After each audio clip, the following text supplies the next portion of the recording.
Welcome one, welcome all. This is Lions Central Radio. I am Nick Castori. You know my co-host Brandon Glue, and by now you should know both of our guests on this week's edition of the show. Jeff Risdon and Kent Platte, kind enough to stop by for a preview of Week 1 of the regular season, some overall season thoughts as well, and I suppose maybe a couple things on the preseason and what's left to take away from that, if there is much at all.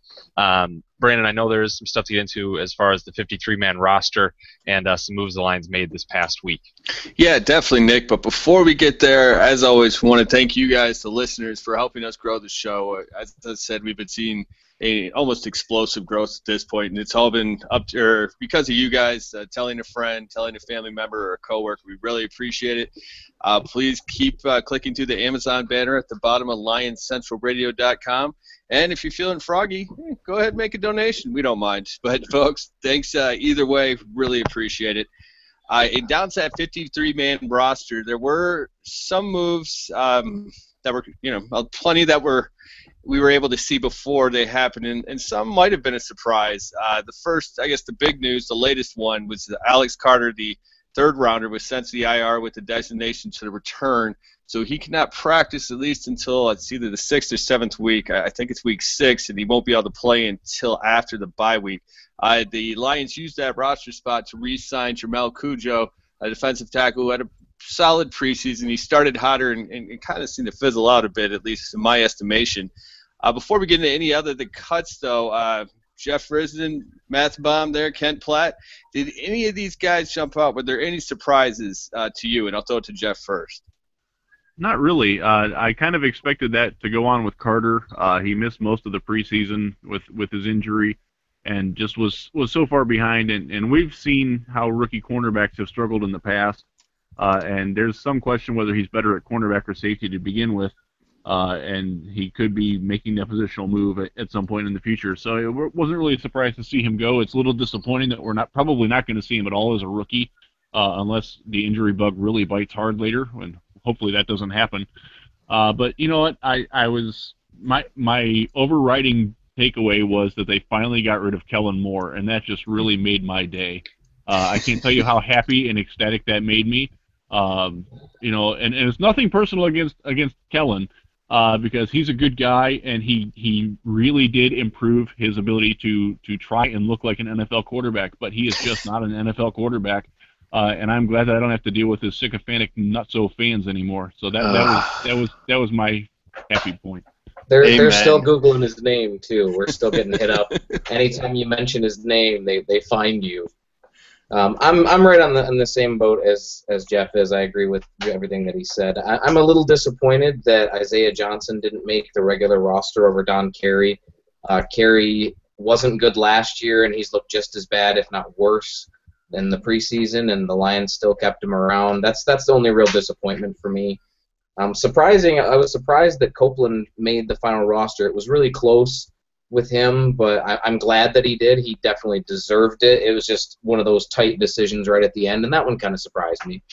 Well, as you may or may not know, Kent, that one didn't surprise me too much. Every once in a while, blind squirrel, broken clock, whatever it is, I did call here last week that the Lions would keep 7 linebackers with Brandon Copeland, just making the decision too difficult on the coaches, especially when once they got rid of George Wynn, they needed that special teams boost, and he can bring that.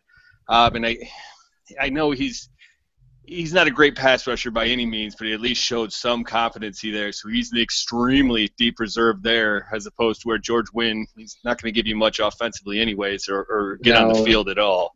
It is a big set of shoes to fill on special teams, though. Wynn was a good special teamer, so Copeland's got to fill that role.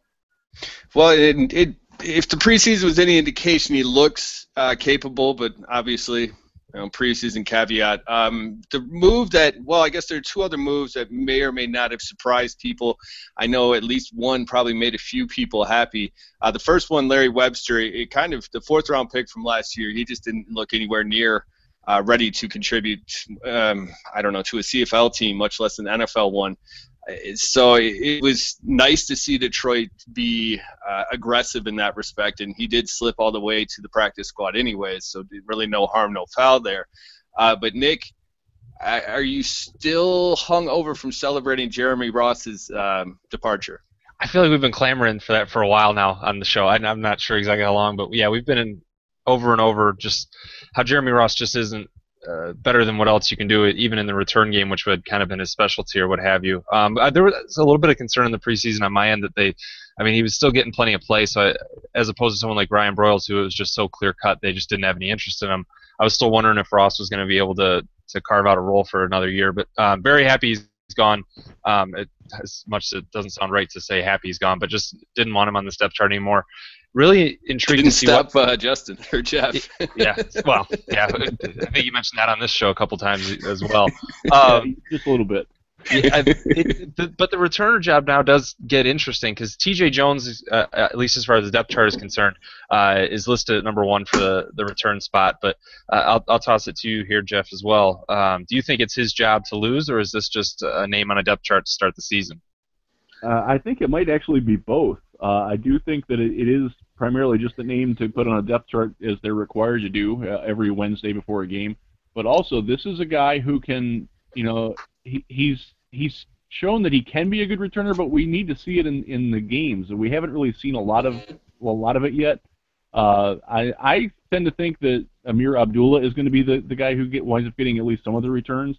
And then there's the elephant in the room, the Golden Tate, who was once upon a time, not too long ago, the best punt returner in the league. And he's sitting there on the roster, and gee, that's a big weakness on the team. There's got to be a balancing act there. Is he that important to the offense? But you know what? It gives Jones a shot, and I'm glad that they gave the young guy a shot instead of sticking up with a guy who had his time, and that time has come and gone. And that's what good teams do. They reward guys going forward instead of looking backwards and sticking around and holding on to guys too long. Same thing with Webster, really. They realized that they made a mistake in drafting him. I told them that when they first did it, but I won't be bitter about that. They acknowledged that they made a mistake and they moved on, and I think that's the sign of a healthy organization. Yeah, it does, throw some egg into the face of Mayhew and his scouting staff, but you know what? They're better off for moving on than being like Pittsburgh, still trotting out Jarvis Jones as a starting outside linebacker when he obviously can't play even as a backup. Good teams are making these moves, and the Lions are showing that they belong with the really good teams making good decisions like that. Ooh, way to tease that season preview, Jeff. I love it. But, Ken, I'm going to kind of twist the question a little bit and throw it to you now. Is there any worry with using Abdullah and Tate as far as, you're a math guy, and I'm bringing this to you on the spot, so it's not like I gave you a chance to prepare, but I was trying to think. I don't really recall a lot of returners getting hurt.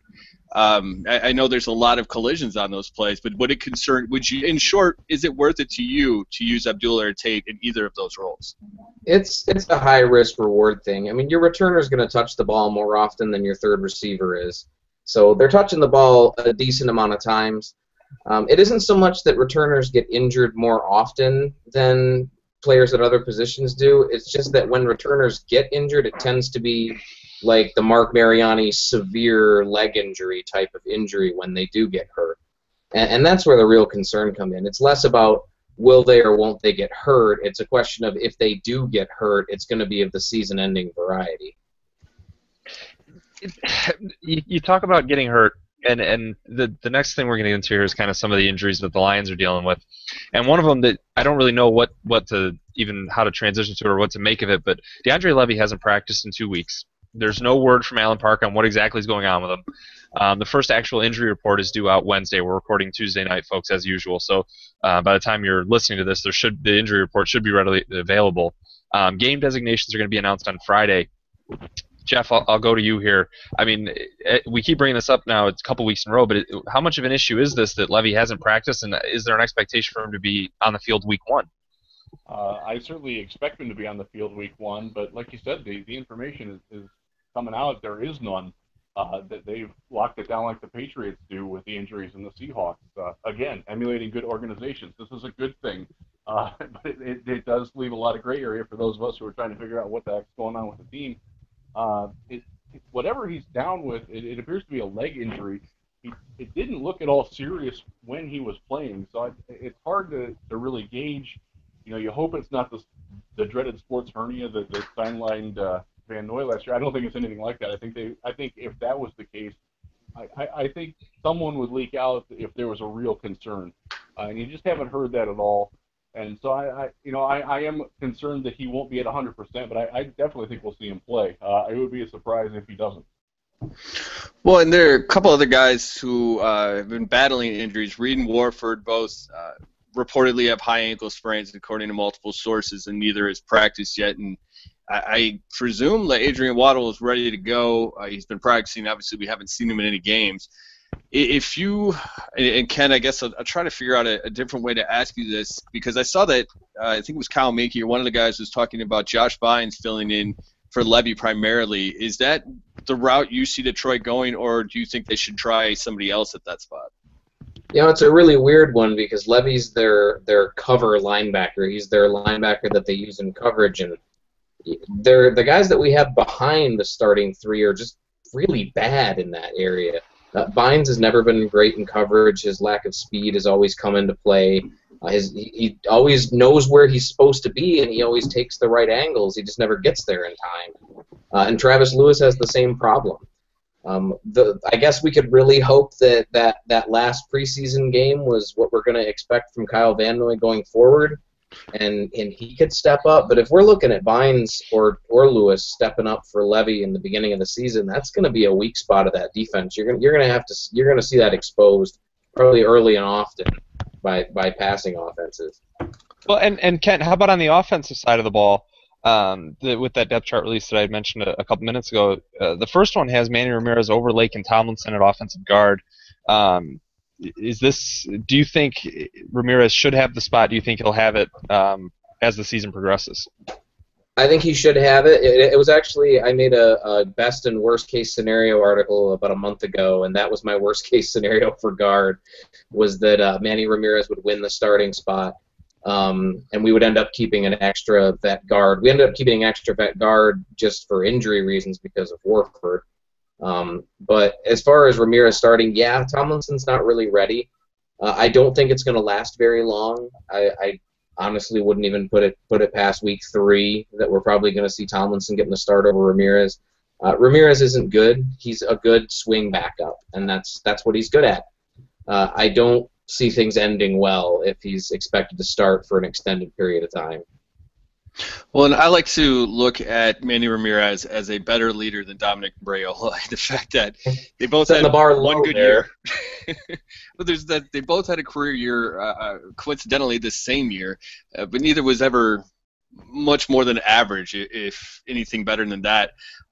Sticking, though, with that offensive line, and I guess also because we were talking about Karan Reed, Jeff, do you have any feeling or a gut call on either Warford or Reed playing? With high ankle sprains, he usually takes at least 3 to 4 weeks, and that's right at that 3-week mark, I believe.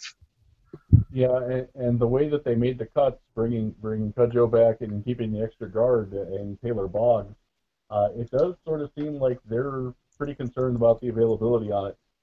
At least, maybe it's one of those situations where they're a game time decision and they see how they warm up, and maybe they can go, maybe they can't. I really do think it's one of those where it's definitely a questionable game day decision, and I really hope Warford goes because they're going to need him in San Diego. One thing that I actually did always think that Ramirez was going to start the opener just because it's San Diego and he's played against them 4 times in the last 2 years and actually played pretty well against them, so he can help sort of stabilize things against an unfamiliar opponent.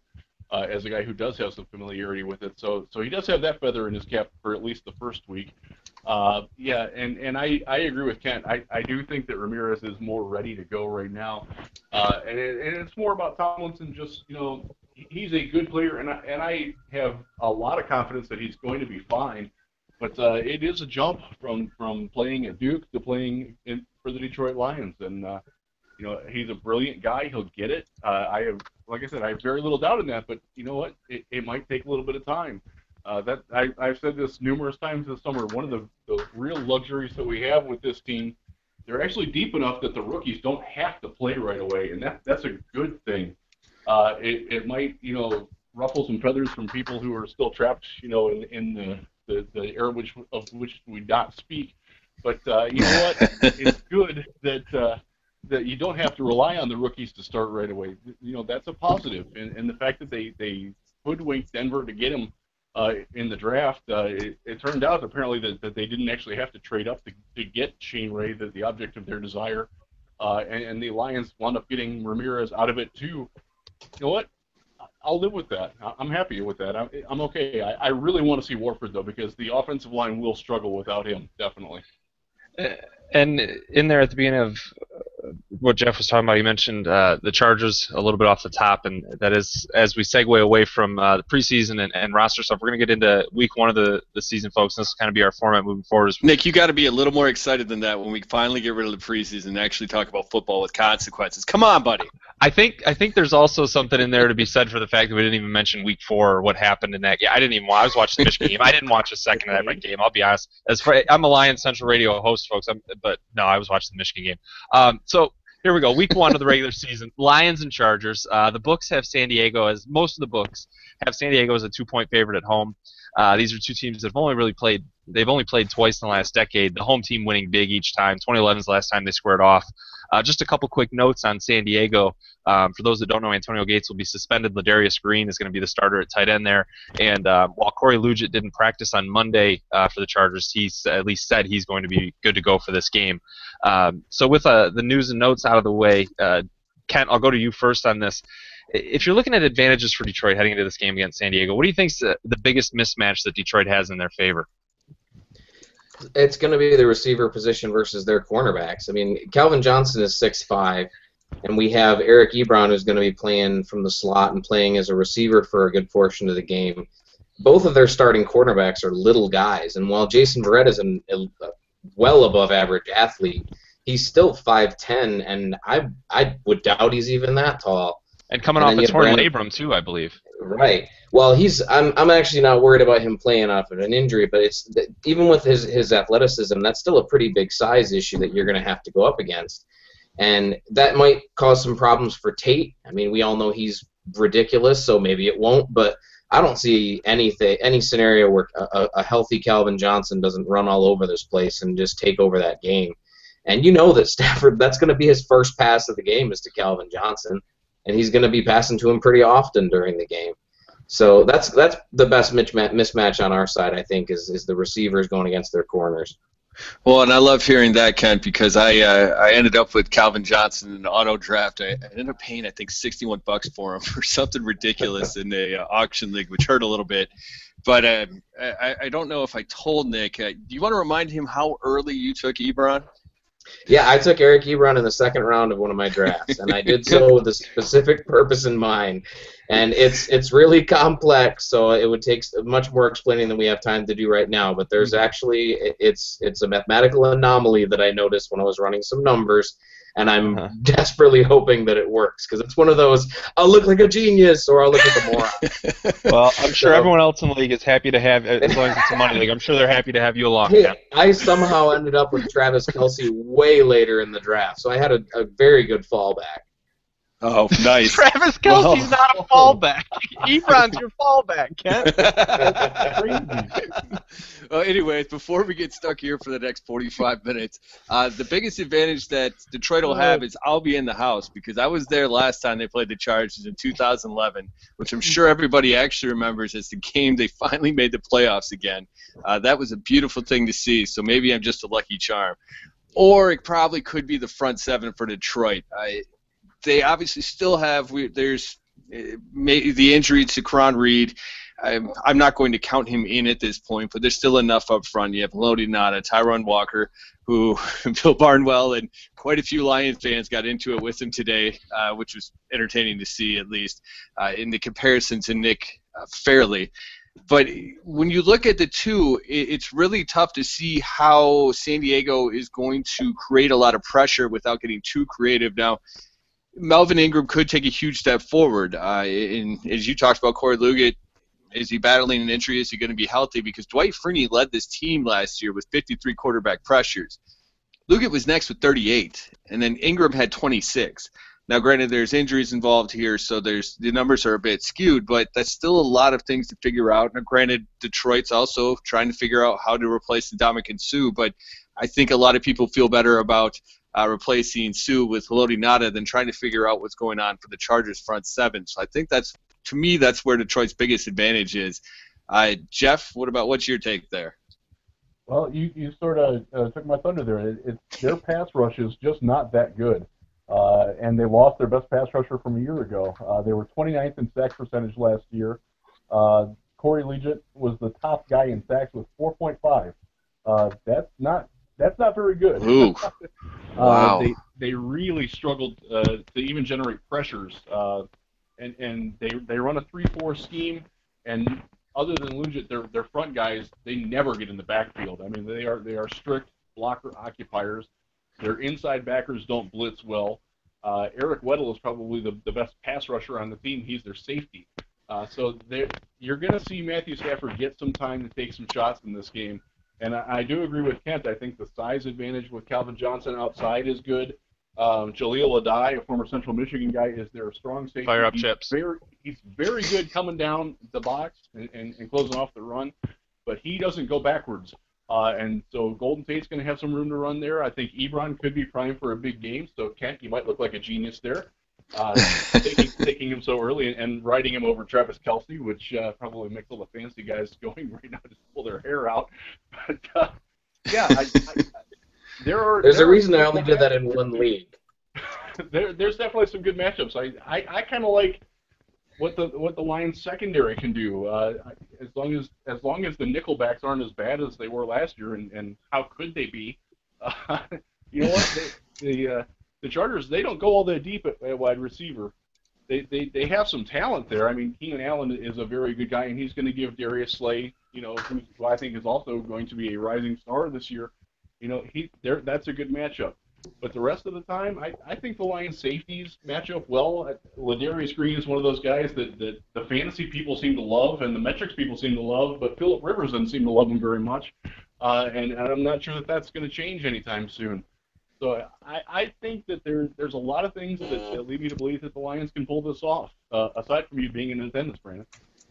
Well, just to have something different than you guys, obviously a lot of advantages have already been gone over, but I don't like King Dunlap in pass protection very much. I think he's a really good run blocker, but I just don't see him as a very effective pass blocker.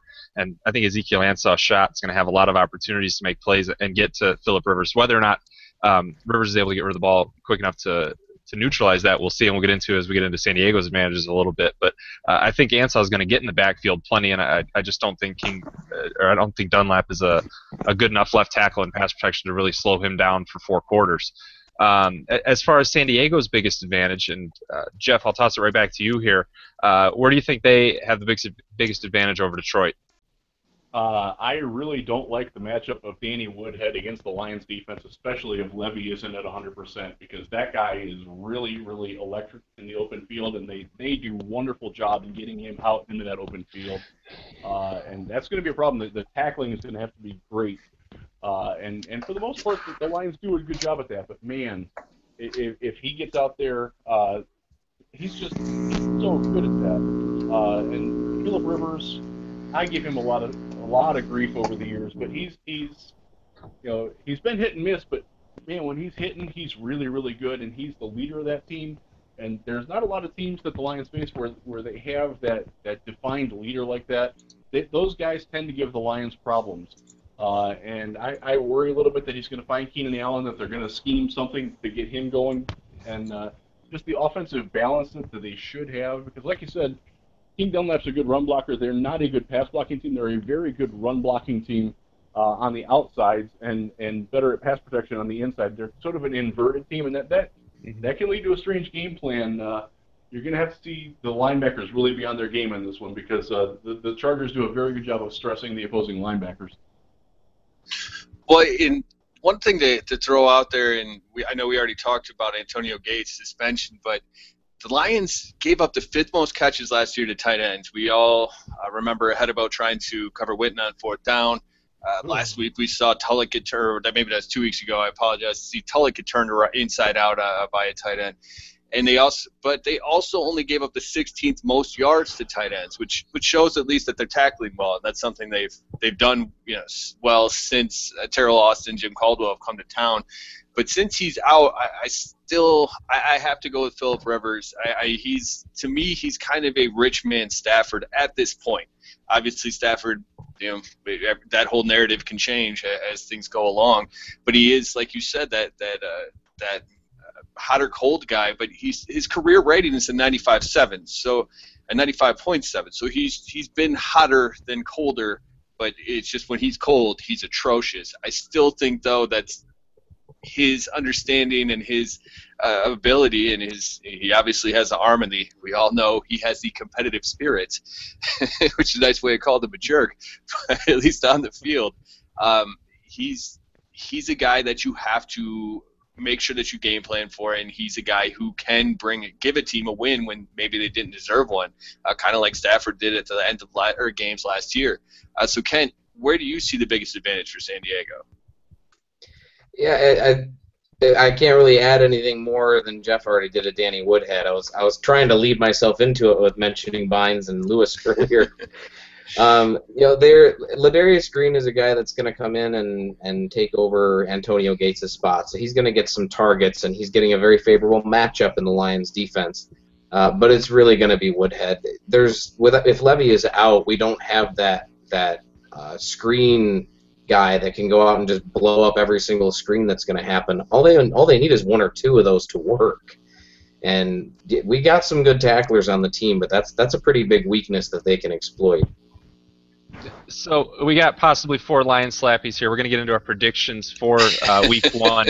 See how many of us are drinking this Honolulu Blue Kool-Aid to start the season. Kent, I'll toss it right back to you to get us started here. What happens in this game? What's the final score? I think that we're going to have a high-scoring one. I don't think we're going to see the defenses come out that much at all. I think we're going to see something like 35-28, something like that. Lions. I think the Lions are going to pull out the win, but I think it's going to be a higher-scoring one than we really want to see this early. And I'm going a little bit more conservative, I guess, with the points. I'm going 27-23. I do think that Detroit just has too much firepower. In the end, it's putting a lot of faith into the progression of them, but I also think the defense can clamp it down when need be. What about you, Jeff? Well, I'm looking at their depth chart at cornerback right now, and Patrick Robinson is number 3. Oh my God! That Can I change my score prediction? That changes my opinion of the game because I was leaning towards San Diego.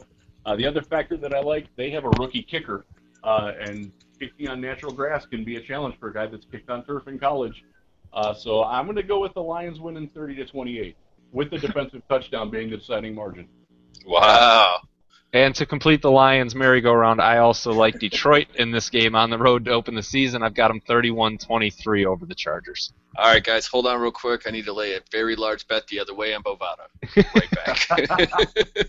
But folks, so obviously we've got the first week out of the way. But as we promised you, we've got a bevy of season previews, and this is the last time we can get a few. So we want to rip through a few questions here with our esteemed guests. So, guys, we'll kind of do a little bit of a lightning round. Go as long as you want, but we just don't want to take up too much of your time. Sure. The first thing, in Kenta, I'm going to come right to you. Is the schedule as big of a deal as it's being made out to be when you look at the NFC North as a whole? No, not at all. Every year we always hear about the strength of schedule stuff and how, this team has such a tough schedule and this team has a cupcake schedule. But we also hear about teams that go from the top of their division to the bottom of their division, the bottom to the top. It doesn't really matter that much. We have a good division. We have Green Bay in our division, so we're always going to be considered to have a good division. So we have that. We have Minnesota that's supposed to be improving, but the Bears are just a dumpster fire. And there's always the chance that something could blow up and Chicago could be amazing, but I don't see it. And I don't really think that Minnesota has improved as much as they're being made out to be. So divisionally, I don't think the strength of schedule matters that much. As far as the rest of our schedule, it looks tough on paper, but it looked tough on paper last year, and we went 11-5. Jeff, what do you think about the schedule? I would have liked to have seen Seattle in Detroit instead of there, and San Diego in Detroit instead of there. I think the home and road things were a little bit skewed negatively. But like Kent said, it's very unpredictable what teams you think are going to be really good now and how they wind up at the end of the year. I'm one of those rare birds. I've actually picked the Denver Broncos to miss the playoffs, but I could look foolish doing that. But, you really don't know. And I think that uncertainty means that you really can't speculate too hard about the strength of schedule until you're actually playing it. Jeff, how high is Darius Slay's ceiling this season? He can get not to Darrelle Revis or Richard Sherman level, but he can definitely put himself into that next tier. He belongs there, I think, already, but he needs to be mentioned in with the guys and probably above guys like Joe Hayden in that next tier and Marcus Trufant, guys who are coming up. You know what? There's I'm sorry, yeah, Trufant. He's got that potential to be in that, you know, second or third tier, top of that third tier, a guy that can definitely make a Pro Bowl and really establish himself as a legitimate shutdown number one corner. And I think we're going to see it. Kent, are you sure that Jeff is sober, or do you agree with him? I agree with him entirely. I think Slay is one of the best players on this team, and we've got some really good players on this team. So it's not the same thing as putting him up against guys like Revis and Sherman. Like Jeff said, I don't think he's quite on that level yet. But I think that you're going to see a season out of him, especially in this defense, which I've said before is very defensive back friendly. He could put up a season like Antonio Cromartie did a couple of seasons ago when he was just ridiculous as a cover guy. And, yeah, Cromartie doesn't do that every year. But I think that that's the type of tier that could be, and he's right in that second tier of guys. I agree with Jeff that he's above Hayden at this time. I think he's above Patrick Peterson at this time, even though he can't do returns like Peterson can. There's a lot of guys that get more hype than Darius Slay does that aren't nearly as good. Well, and of course, I'm sure plenty of that has to do with the fact that he plays for the Lions, so it takes a little bit longer for these guys to prove it. And I understand that, at least from a national narrative. But that kind of brings us into the things that concern you about this team. And I wanted to give mine real quick, because we've had all offseason to talk about all these things. Nick and I have, so people are probably sick of it. But the one biggest thing I'm concerned about is the offensive line's health, because things get real thin real quick once you get past those starters. As you guys both, I think, said earlier, Ramirez is a nice fill-in, but you don't want him being your full season starter if you can help it. So Ken, apparently Nick and I have we've taken sides here, and I'm not allowed to talk to Jeff. So Ken, I'm going right back to you. Your biggest concern for the season? It's going to be health, but not so much offensive line health. I know that looks really bad on paper. We're really thin at tackle. We're not as deep as we look at interior O-line. I'm a bit more concerned about our secondary health. I'm eating some crow about Josh Wilson. He's looked very good as a nickel corner. Granted, we're comparing that to Cassius Vaughn last year. But I thought Wilson was going to bomb right out, and he's looked really good as a nickel corner. So that's nice. That's more than we had last year. But after him, we're starting Nevin Lawson, and Lawson is very hit or miss. He's always around the ball, but he's getting real grabby. He's all the issues he had in college are coming back up. If he comes in, we're going to start getting those stupid penalties. And let's say he goes down. Well, then we're looking at Quandre Diggs, who started off OTAs real hot, but then completely disappeared once camp and the preseason started. Yeah, we're back to the same situation we had last year, where no matter how good those guys on the outside were, no matter how good those safeties were, we had that nickel spot broke down, and teams were destroying us because of it. So that's my concern is depth in our secondary. And that's in no small part to our safeties either, with Ahedebo, who had to be benched at the end of last year. He had injuries at the beginning of the year. Behind him, we have Issa Abdul-Quddus, who's good but not great, and then Don Carey, who's extremely not great or good. So depth in the secondary is my biggest concern. Jeff, same question to you. Yeah, I'm worried that we're getting Haloti Ngata that isn't what we think Haloti Ngata is anymore. That concerns me a lot. The way that the defensive line has been designed, it's going to be very hard. We have to replace Ndamukong Suh, and obviously you can't replace him, but you have to scheme ways to fix that. And I'm worried that it's not going to work as well as I think we're all pretty comfortable with the personnel that's in place in being able to do things, but I'm worried that it's just not going to be as effective as what we wanted. And I'm worried that guys like Gabe Wright and Karan Reed are going to get thrown into the fire a little bit and just aren't ready for it. My biggest worry, though, outside of Kent's issue with depth, which I think happens to impact special teams more than it probably should, is that Matthew Stafford is not going to be any better than he was last year. Because if this team is going to take a step forward, he's got to be the guy that does it. And he has the potential to do it. People who've heard me on the radio in Grand Rapids know that Sean Belegian and I have this little rap. Yeah, he's good. He needs to be better. If he's not better, this team isn't going to be any better, and that's going to be really frustrating because this team is ready to win any game that they're in. Yeah, and, I'll throw in a concern as well. It's going to seem like a minor one after a Matthew Stafford topic, just because that your quarterback is going to be your biggest concern. But I wonder how the special teams is going to look, not in the as far as field goals and punts, but as far as kickoffs, kick returns, and just the field position battle. I wonder how good the kick return game is going to be, and if this team is going to have better field position than their opponents to start drives this season. I just don't know what to expect out of the special teams from that aspect. So not the biggest concern for the season by any stretch, but just one that I think should be mentioned. Jeff, back to you on this one, and it's kind of a surprise prediction for the season, just something that you think is going to happen that maybe isn't getting a ton of attention or people aren't really talking about. What's your surprise? Okay, this goes out to Matt Harmon at NFL Network because he was running a defensive player draft and was looking for the last player to take, and I suggested Glover Quinn because I noticed that he hadn't been drafted, and he thought I was nuts. And I retorted that Glover Quinn will lead the league in interceptions this year, and you can mark that down. So that's going to be my bold one. I think he's going to get 9 interceptions this year and take 2 of them back to the house. Boom! Wow. And that dovetails very nicely into giving Kent his props for last year, because on this show last year, Kent said that the Lions would send a defensive back to the Pro Bowl. They did. The same Glover Quinn. Kent, coming off of, the confidence has to be crushing right now. What are you feeling for this year? Oh, as far as Pro Bowls? Well, just your surprise prediction. Oh, well, let's go back to that crazy math that I had. So, like I said, it's going to take too much explanation to go into it too much, but I found a parallel between a couple of seasons that was very interesting to me, and there might have been some confirmation bias going on a little bit, but the fact that it existed at all was worth looking into. So that parallel ran between the second season of Rob Gronkowski, Jimmy Graham, and Eric Ebron.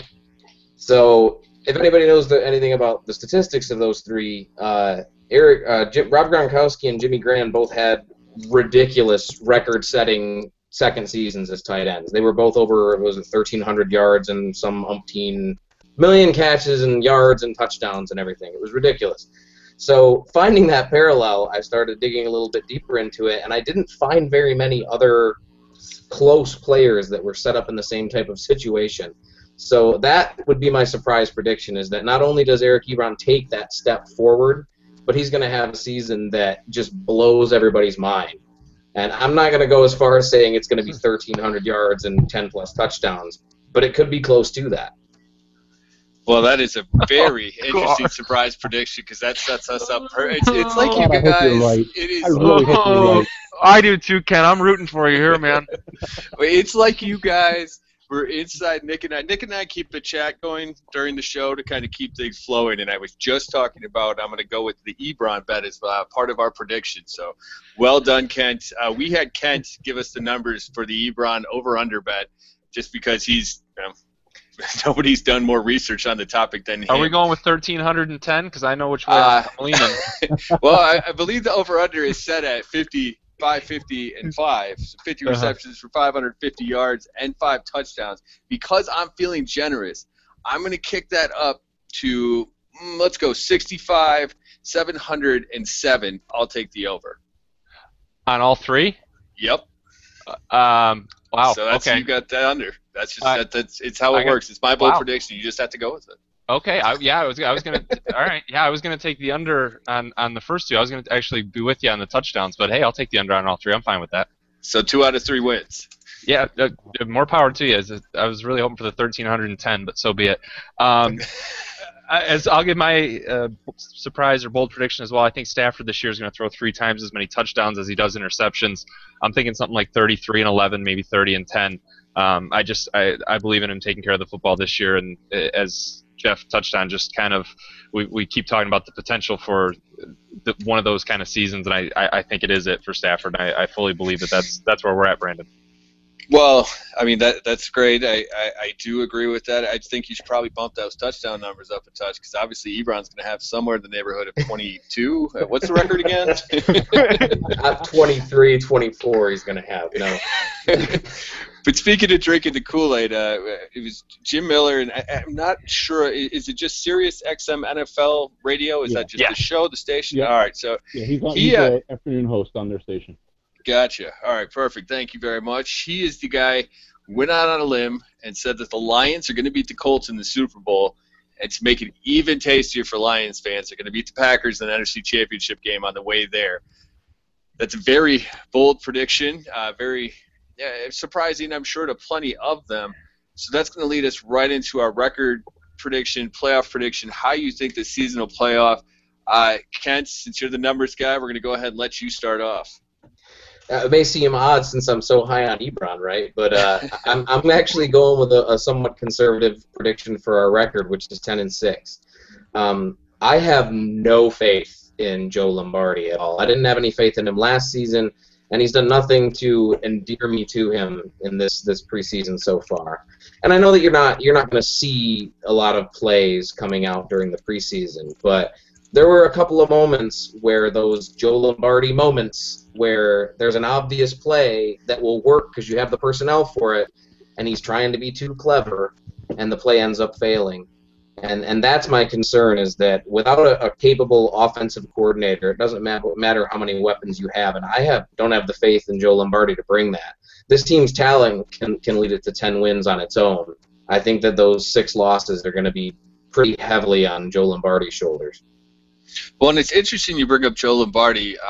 We shared the Detroit Lions season preview from Real GM by Jeff Risdon here, and that was something you brought up a lot. You brought up, is Joe Lombardi going to be different this year? And he ran a lot of those stretch plays this preseason, which was, I thought the team was going towards a more power-based scheme. We haven't seen it thus far, and maybe he's just sandbagging.